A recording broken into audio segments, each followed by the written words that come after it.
For the latest film interviews, reviews, and everything making news in pop culture, subscribe to Film Companion now. Second season though is makhan. You just sit there and you're like, and he's trying to fool us. Ki pata nahi kya karne wale. But basically we'll think that he hasn't read only the script. Suddenly in the middle of the 10th day, अच्छा क्या हो रहा है इसके पहले हाँ हाँ हाँ ऐसे like oh god I don't think he remembers, and then he's doing it better than us continuity wise. He's got a mood continuity going from far off scene. So I call Shrikant Tiwari Raj and DK's common man. What common man was R.K. Lakshman's, Shrikant Tiwari is of Raj and DK's.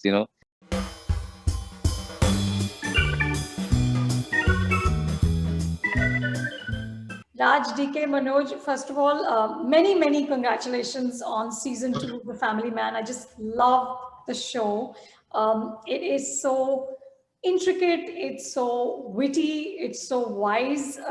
We all at Film Companion have just consumed it voraciously. So the questions I'm bringing to you are not just mine, they're also my associates Suchin and Mohini's, because we all had so many questions. Starting, of course, with the most important, where did the phrase, don't be a minimum guy, come from? Don't be a minimum guy. That's good, my boy. Do it. I remember that part of it. I remember where I was writing that scene, and we shared scenes, and I was writing it, and I was calling DK and saying we need some quote here, and I was googling first and seeing what are the quotes that usually are in offices and stuff, and you see all the regular stuff.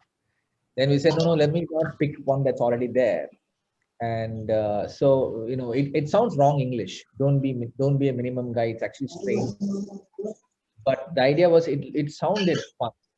We had done this, we had coined a phrase like this in Go Go Gone, where we said, what do we know? What have we learned? And we didn't want to attribute it to ourselves, so we put a Steve Jobs poster next to it.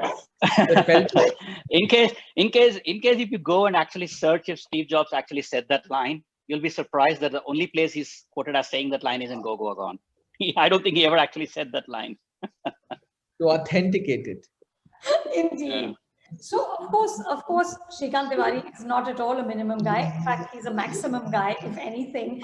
But Manoj, this season he feels to me a little more burdened. He feels a little more bruised. And I want to ask you how you found your way back into this amazing character, but also a character who just has been through so much more. I mean, that scene when Milind dies, shout out to everyone. This is a spoiler-filled chat. If you haven't seen it, please exit the frame immediately.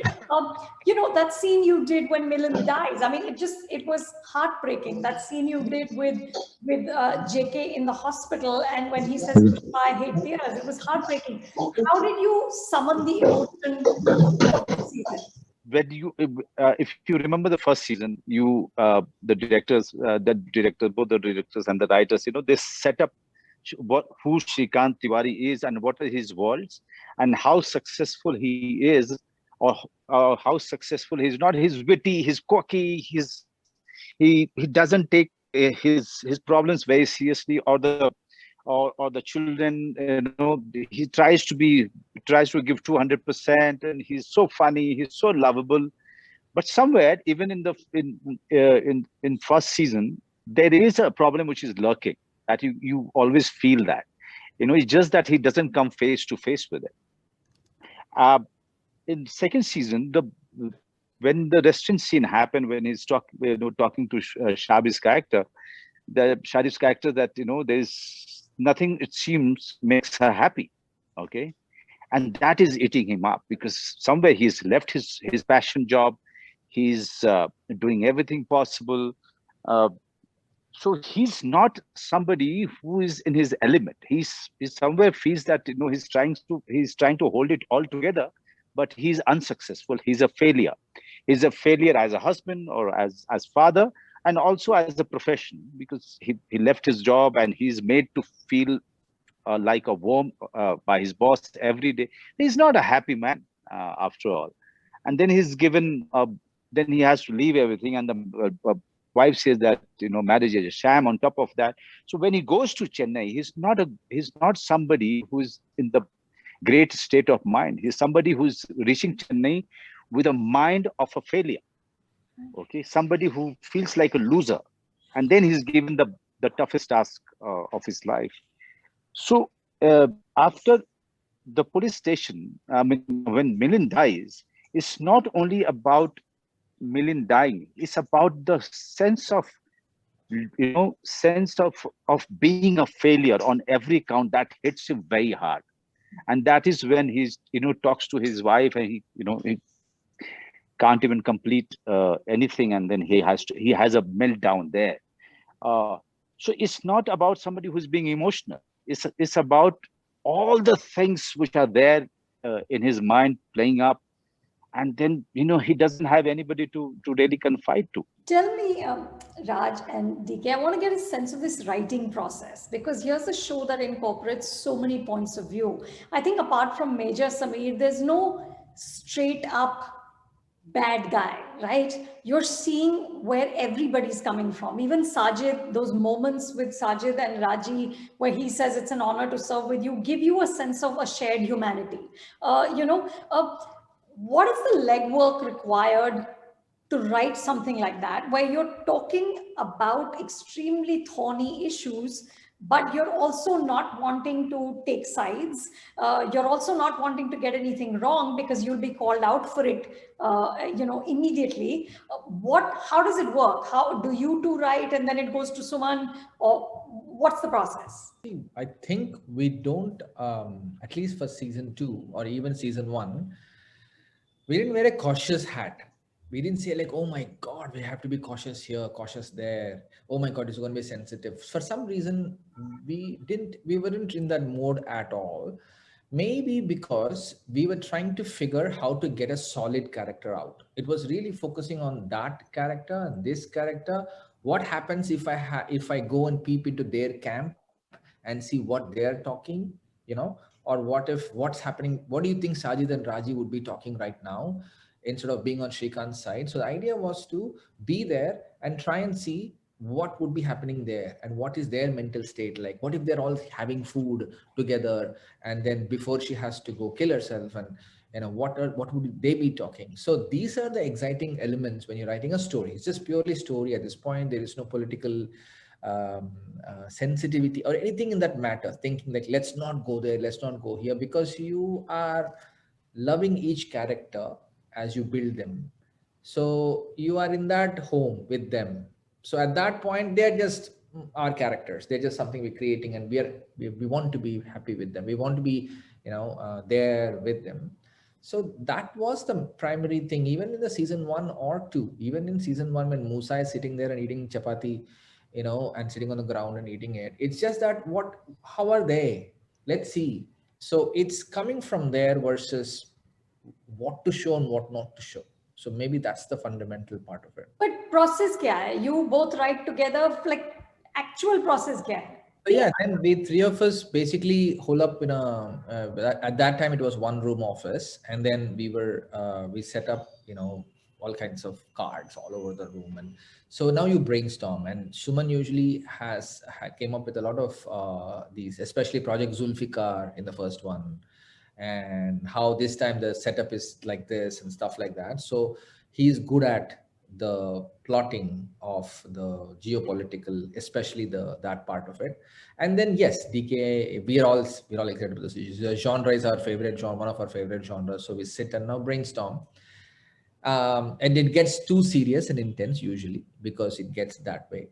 So the idea, and so when we start writing it, it becomes like the Mangal Sutra scene, for example, in the season 1 wasn't there. It was more like they go catch this sleeper cell and they catch them, Pasha and everybody take him. But the idea is to send Shrikant in.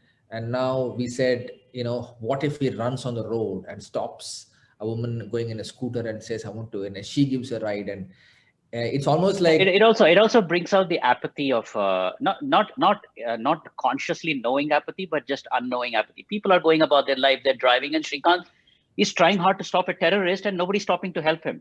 I mean, not even volunteer. They just don't know what he's doing. He's just a mad guy chasing some other mad guy. They're not stopping. He's like, stop, stop, stop. And he has to lie to make a woman stop. If he said, hey, that's a terrorist who's running, let me catch him, we don't know if they would have stopped or not. But he said Mangalsutra.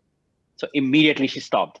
So it's a... So that quirk comes in when we start writing it. Hence, it's more fun. And then when somebody like Manoj steps in, now he's taking it to another level of running on the real road in the real middle location and trying to stop these people and goes crazy with it. So I think I can take that sequence, for example, as a development process and show you where it starts and how everybody else adds to it and makes it up. So. But Manoj, what point do you come in to this? Do they bounce off ideas, or do they come to you with a finished script? Mostly with the finished script. And when we start reading, or when we are on the set and we are about to do a particular scene, then we start with our setting up, from where the character will come, how he will sit, from where he will move. So all of those, what is interesting for anyone to see, of Family Man shooting, is the rehearsals when we do, all kind of improvisation, all kind of giving feedback to each other, talking to directors, and again coming back to the floor, again trying to work out, so all sometimes the rehearsals are way too many just to make the improvisation, everything just correct and make it natural and let it be, your own, and then you go for the shot. Sometimes it takes time. I still remember season 1 rehearsal of that sequence where I am coming back drunk and we have a fight, me and my wife, Suchi, Shrikant and his wife. So it was as Raj told me that we are going to do over the shoulder, banter. And then we suddenly decided that no, let's go ahead and start blocking it, because in a wife and husband fight, it is never on one place. When they choose to fight, they chase each other to fight, and they start picking on small things. So it starts going from one room to another, then again coming out, again going back into the room, start fight, come out, sit on the sofa. So those kind of things are so beautiful when when you are working it out, when you are setting it up. That is the process that I enjoy the most when I'm shooting for Family Man, and that space is so creatively charged up, and so stimulating. That I always look forward to going back to to the shoot the next day. Tell me, the other thing that I find fascinating is the way the writing mixes the various tonalities, right? You're looking at some very, very horrifying situations, very dark things, like Dhriti's kidnapping. Okay, here's a young girl who's lying chained to a bed. You can only imagine the worst. And then in the middle of all that, you put in that scene where Shrikant is talking to her friends, and she says she's a feminazi, and he has this look on his face like, what? It is so funny, but it's such a horrifying situation. How do the two of you know that this will land, that it won't be ridiculous? That is just Shrikant. That is just Shrikant. I think I think the character dictates. Trust in the actor that he'll pull it off, because most of these, if you look at it, Anupama, most of the humor in the series is not thought of ki yahan pe joke dalte hain. It's really organic. It's this person. Now that you have Shrikant Tiwari, he's coming out and he's looking at, after Milind, talking to Milind, giving that story, and then comes out and JK goes, "Oh, sach mein sach tha kya? Fuck, I didn't know. Sujay ka sach tha kya?" And he just stares at him and said, "What do you think?" And he's like, "Oh shit, sorry yaar, I thought I didn't know this." "Oh shit, kab hua?" Everything is happening because a lot of it is coming from straight-faced delivery of the actor. So now we are more confident in season 2 as we are writing it, knowing what Manoj is going to do in this. or how Sharib is going to quickly drink his juice because he paid freaking 300 rupees for it, and that one has come and it's like quickly gulp and go. So you know you can get away with this. No, it's fab. I love, because you make us laugh at the most unexpected moment. You know, I did not think I would be laughing at that point. And of course, my other favorite scene was when you slapped poor Tanmay when, when you finally passed the table and just said, no, this is it. Okay. One of the things we must address is the brown face for Samantha, right? Why did you think it was necessary? It did not, her character But, was too strong that it didn't take away for me, but it momentarily kind of threw me off, right? So why did the two of you think that was required? Basically, see, we would usually this whole thing comes in the context of beauty. When we're trying to say dark skin is not beautiful, fair skin is beautiful, right? It's a context of it usually, and that should be looked down. And if you think about it, even in Shore in the City, when Radhika Apte is looking in the models walking on the ramp and she starts applying fairness cream and stuff, we were doing it satirically to show how things are influenced. So the idea is it comes to the context of beauty, or to show that how a darker girl will have a problem, a fairer girl will have everything. This is not the context, number one. Of course. There is no context of beauty, skin beauty in this. We are all shades of brown. Now, if the idea is, you know, each one is different shade of brown. So it's not about getting a different race to play this, like, you know, getting a white guy to play a black guy, whatever it is, a whole thing. It's not a race thing either. These are the two contexts where it should be looked down upon, and that's what the main problem is. And we are very well aware of it. We know it's not like we are irresponsible filmmakers to propagate something of that kind. So those two subjects are the main context, and they are out of the picture. Here, we're trying to get a character like Raji right. We want her to speak it. We want her to look it. We want her to be that action girl who can land the punch, who can be physically fit, who can take a guy double her size, and in bare hands, in seconds, she can finish the guy. That's our main challenge. So that, and if you look at what she wears, the way she is, the whole thing, you know, she's a soldier, she's a weather-beaten girl. You know, there is no time for, you know, getting, you know, worrying about self-care and personal care and stuff. So the idea was to create a person, even if you're sitting in mountains or in Himalaya as a soldier, your face is going to be red. And you're, you know, sitting there, that's a makeup. So she has parts. So in a way, it's the character, right? And the character demanded that she has to be fit because she is a military person. And what did Samantha do for the role? She actually trained for 3 months. She did intense training in the gym and got these biceps to die for, so that she can play the role. And she learned this martial arts thing from the action choreographer. She took classes, like sessions every week leading up to the shoot, to get all the moves and right. That's why the action sequence is good. She learned this particular dialect of Tamil, which is not her usual Tamil, to prepare for the role. Now add to that the concept of hair, makeup, and costume. That is the complete character we are presenting. And now this is the character of Raji. She looks a certain way, she walks a certain way, and she's a killing machine. And that's all there is to it. Tell me, what did you see of Samantha? Like, you know, she's of course a massive star and a fine actor, but was there a specific role that you saw that convinced you that she can play Raji? Super Deluxe was the last film I saw of hers. And of her, in a way, we haven't been seeing too much, but we saw Super Deluxe and one movie called Rangasthalam.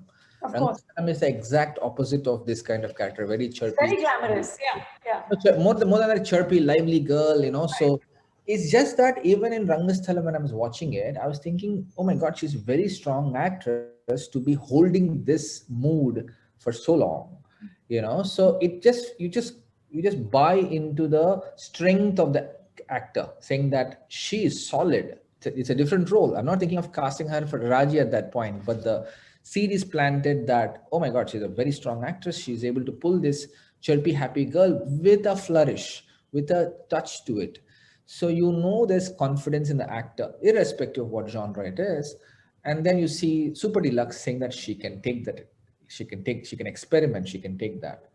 Yeah. But what really convinced me and DK was the confidence that she exuded when she read the script or the story. Yeah, she came down to Bombay, right? She came down to our office and we narrated the story to her. And then we, honestly, truth be told, we kind of left it to her, saying, okay, this is the character, this is the story. I know you've not done anything like this. So now we are looking for the actor saying, you know what? I love it. I'm up for the challenge. I'm going to nail it. Right? Those are the words you want to hear from an actor. And whatever she says now in interviews saying I was scared doing it and I was all that, which she'll say a lot of. But at that moment, she convinced us that she was up for the challenge. And that's, that's really what it is, right? For us, if an actor makes the role their own, like pretty much our job is done at that point as directors. We just let them take over. When I interviewed you pre the release of the series, I remember you had referred to Manoj as Sachin Tendulkar. You had said that, you're directing and this thing, and of course, then there's Sachin to lead the team. How much direction does an actor like Manoj really need? What do you guys direct him on? I mean, the answer is going to be a little different from season 1 and season 2, right? For this one, what did you direct him on? But this season, really nothing, just making sure he understood where he's coming from. Like, I mean, to a large extent, because we probably are more familiar with the script than he would probably be. So maybe a little conversation about what all has happened now and what else is going to happen. Of course, that's not so important, but what all has happened now is very important. And he is also quite aware of it. Like he said, when he's going to Chennai and landing in there and getting in that car and going, there's a certain mood he's going with, right? That's because of the fight he had with his wife, the Jonali scene he had, and all those scenes had happened by then. We wouldn't have shot it in that sequence. So as an actor, he needs to know you have done this scene already in the show. Just put him in the right place. And Manoj is not somebody who needs anything more than that to be told to him. And we usually do like 2 takes, 3 takes sometimes max. And that also more because of we might need a little variation or a camera angle or something. But otherwise, second season though is makhan. You just sit there and you're like, and he's trying to fool us. Ki pata nahi kya karne wale, but basically we'll think that he hasn't read only the script suddenly in the middle of, the 10th day. अच्छा क्या हो रहा है इसके पहले हाँ ऐसे like, oh god, I don't think he remembers, and then he's doing it better than us continuity wise. He's got a mood continuity going from far off scene. So Okay, we have to also talk about the continuous shots, the one take signature Raj and DK moves now that have to be part of Family Man, right? So you've got 4 minutes in episode 1, 6 minutes in episode 6, 8 minutes in episode 9. Manoj, when they come to you and say, now this is what's going to happen, of course, you were part of the second and the third one. Do you ever say that, Raj, DK, thoda, just pause a little bit? How are we actually pulling this off? Or are you completely confident now that they can just do anything that they say they can? After 26 years of a career, if you say that, let's divide it into shots, and that is the time I would look like an old man. So I don't do all of that. Okay. So I don't get into that kind of a conversation, but definitely it scared the shit out of me. But the climax always, I always felt that, it will be difficult for me, because it was really physically very challenging, and DK would really vouch for it, because DK tried copying me, imitating me in one of the rehearsals, and he sprained his ankle. Okay. So there is a photograph as a testimony to it, where we are trying to correct his ankle because he sprained his ankle. He got so excited looking at us, doing going through the rehearsals. Anu, it was more than 4 or 5 rehearsals, if I correctly remember. And before that, we were doing rehearsals in chunks, and the fight sequence with Selva. In between, we rehearsed it so many times, but both me and Selva were very tired, exhausted. Then you are going for again going for the whole thing. So 5-6 rehearsals to get it right, then 5-6 takes. that 7-8 minutes of the sequence, Anu, it was physically very demanding, to say the least. It was in one of the takes, I thought in between that I may fall down, I may just pass off. It was Really? it was very, very demanding. And if you remember that sequence correctly, so coming out of the jeep and then suddenly first shot is fired, and then after that it just it, it just zips past, and you have to be quick enough with your running, with your shots, with your fist fight, then again shooting, then running, then getting into the jeep and shouting, and you come out of the jeep, you fire, then the plane goes off. So that kind of a sequence and those many rehearsals, I actually in one of the takes thought that I may fall down, I may pass off. But it's just the willpower of doing it right, just the willpower of challenging yourself. Because at the end of the day, they trusted me with this. If I don't do this, and if they start getting into compromising in dividing the shots, I will look like a fool. So yeah, I mean, most of the time those. Yeah. So I know, but you take up the challenge, and I'm so fortunate and happy that it kind of went off so well. And that night, I when I was going into the hotel, I told Sharib and everyone that Selva is going to be really in a lot of pain. And when I reached my room, we ordered a bucket full of hot water and salt mixed with it, put my leg into it. And I was fine. No pain, nothing. I was fine next day morning. And I was asking everyone, how is Selva? Is he doing all right? Is he doing all right? And everyone said, oh, he had few drinks, he partied, he's fine. actually, that fist fight between Manoj and Selva, if you notice, right, for all of it being choreographed fight, you do realize that the end of the fight, I mean, they are so exhausted. Like Manoj has to get up and pick up. It is so real, right? I mean, that's what is making it so real. And they're not even in the characters. They're not like daily exercising fit people, right? I mean, Right. in the first episode, Manoj has shown that when he's climbing up the stairs to Milin's place, he's already gasping for breath. You saw that. Correct. Yeah. How do you when you both sit and say, okay, this is going to be an 8-minute long sequence, like how do you find the locations, or like that police station, the entryways and the exits and the way the camera will move, what kind of prep goes into planning these incredibly elaborate sequences, which are also so immersive because you're just there in the action with the character? Yeah, that's the idea of doing a single shot, right? It's not like a cool thing that we are pulling off, or it's not like it's a gimmick. The idea, exactly what you said. When you go with the single shot, you're going with the character, and you don't know anything more than what the character goes. Unlike in a movie where there is a cut and you see a person A going here, and you cut and you show person B coming here, the audience knows more than what the character knows. But in this case, it's going with the person. You're seeing what they're seeing, so it's an immersive experience. And yes, a lot of prep goes into it. I would say it takes about the same number of days to shoot a single shot sequence as it would take to shoot it in piecemeal. Let us say it takes 4 days to shoot an action sequence. It probably takes the same number of days as a single shot sequence, except you're rehearsing for 3 days and only shooting on 1 day. That's going to be the difference, because you go to the location, you plan it, and then the action director, this is where he comes in and he choreographs the whole thing with stunt people and with a shot with an iPhone. And then the DOP comes in and you do a rehearsal with the stunt people, with the actual camera. Then you bring in the actors. Now the actors have to be trained in pieces, right? You do this piece, okay, now this piece. So the whole thing is done. And then you start running it, the whole thing. And finally, you're like, okay, now can we start rolling? And God knows how many takes it takes after you start rolling, right? Yeah. So sometimes you shoot through the day and you're like, okay, we have to come back and shoot tomorrow because we haven't gotten it yet. And so it takes about the same number of days, but you're only shooting for part of it.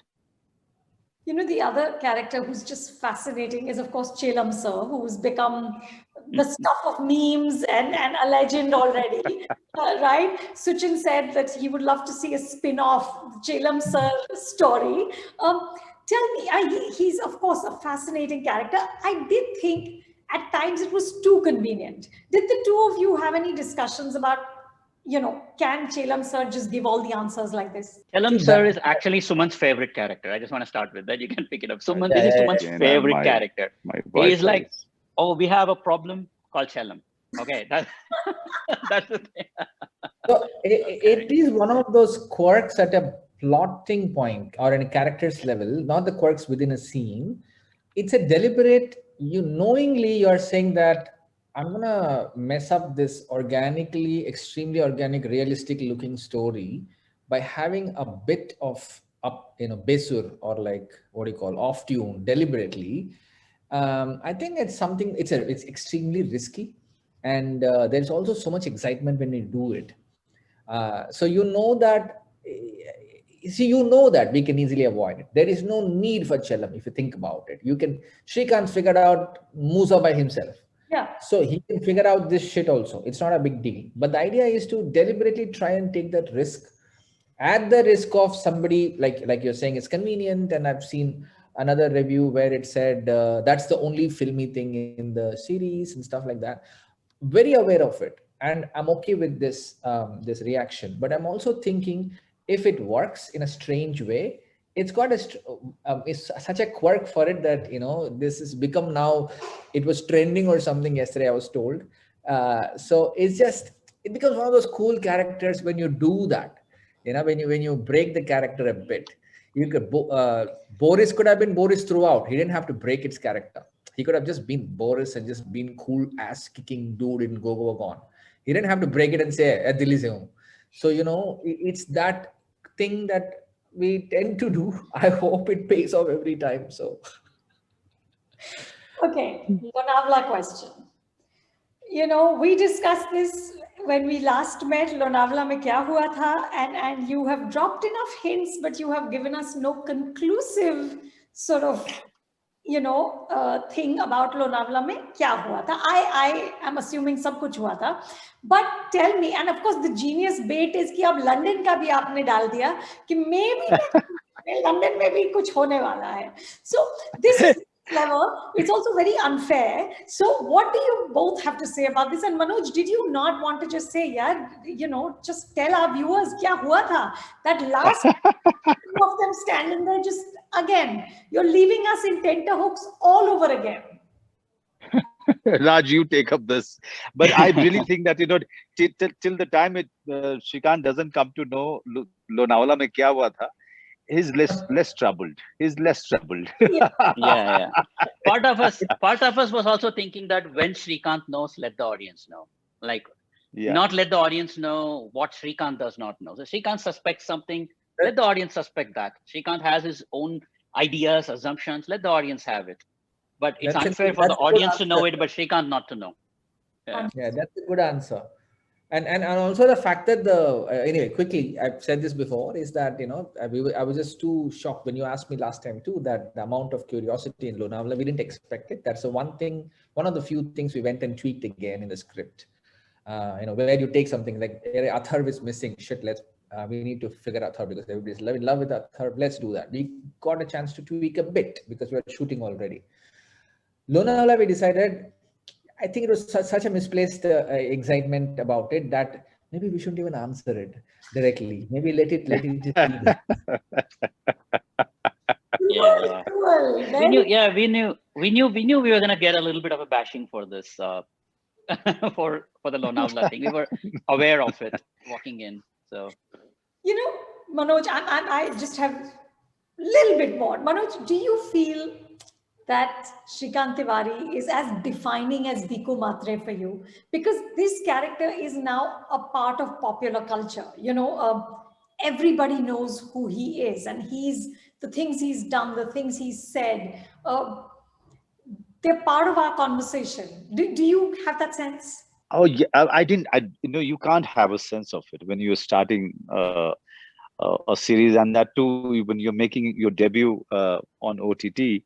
One thing I was pretty sure after reading the script, after having my conversation with both of these directors, that we had a fair idea of what we were going to make. and I had a fair idea of how I'm going to perform it and what are the things that I can get into play. But you can't really, you can't really guess it right as to how people are going to respond to it, and in what manner, and what will be the magnitude of the reception. When we were making Bhikkhu Matre, we didn't know. Yes, I can tell you that if I go back in 1997 shoot, almost every second day there used to be a massive applause by the unit members after every shot of mine. Okay, but that was a different time, because that was a time when we were a new lot of actors, and Ram Gopal Verma, on the driving seat. We were trying to do something very different from what was happening those days. Okay, so with that we could somewhere think that that they are seeing it for the first time. We've already done it in our theater days. These people, they work in the commercial films, so that is why they are finding it so different and so amazing. But now, after the cinema have completely changed in this industry and this country, and the world has changed, so even after so many years, Shrikant Tiwari becoming a phenomenal, it's something completely misses my mind. I really don't know how people are responding so massively to the character and the character's world, or his behavior, or in the manner he moves, or in the manner he strike a conversation with his children. All of those things is something I really don't know, Anu. I think I've become, I'm third time lucky this time. I'm only counting my blessing here, with Satya or with Gangs of Wasipur. And this is the third time that, a character of mine have become a national, phenomena. So I can only say that I'm blessed. I'm fortunate with this. But when you are doing it, you don't know. You Am I right, DK? Because you really don't know how it is going to hit a chord with the audience. I call Shrikant Tiwari Raj and DK's common man. What common man was R.K. Lakshman's, Shrikant Tiwari is of Raj and DK's. It's such a great match of actor and material. You don't feel any disconnect, and I love Manoj that there's no vanity about this character at all. When he's down, he's really, really down. And I could be here all night asking you more questions, but the last one is, what can you tell us about season 3? Like we would know where we are going when we do season 2, that where we're going to go with 3, or when we do 1, where we're going to go 2. We need to know that. We need to know where we're heading. So we haven't started writing it. I mean, we have an idea, fairly strong idea as to what we want to do with it. But the writing process itself hasn't started this time. Just the COVID kind of delayed all the plans, messed up. So we weren't even right mind to sit and write, because our focus was just to get this show out. And it just took so long into 3 post-production. It takes so long to do it. So we know where it's going. I think it's quite exciting. And we gave a hint. Also the hint, it's not, of course we're gonna weave that into our 3rd season plot. But there is quite, the problem is we have to look at 1.5 years ahead and 2 years ahead whenever it's going to come out, and see the relevance at that point also. Yeah. So so far that's the biggest challenge, to kind of foresee and see if it's still relevant what we're going to write now in 2 years from now, especially for a series like this. So yeah, we're going to start doing it soon. Please, may I urge you, and may I urge you to also, for once, conclusively tell us Lonavala mein kya hua tha. Okay. Feedback taken, feedback noted, and we'll put our heads together. Yeah. Thank you so much, and congratulations. It was such fun to speak to you about something I've loved. Thank you again. Thank you. Thank you very much. Thanks a lot, Anu. A lot of pleasure talking to you here. I mean, in an otherwise stressful day, we end up spending an hour chatting with you, and suddenly it's like, it's actually quite rejuvenating just speaking with you. Yeah.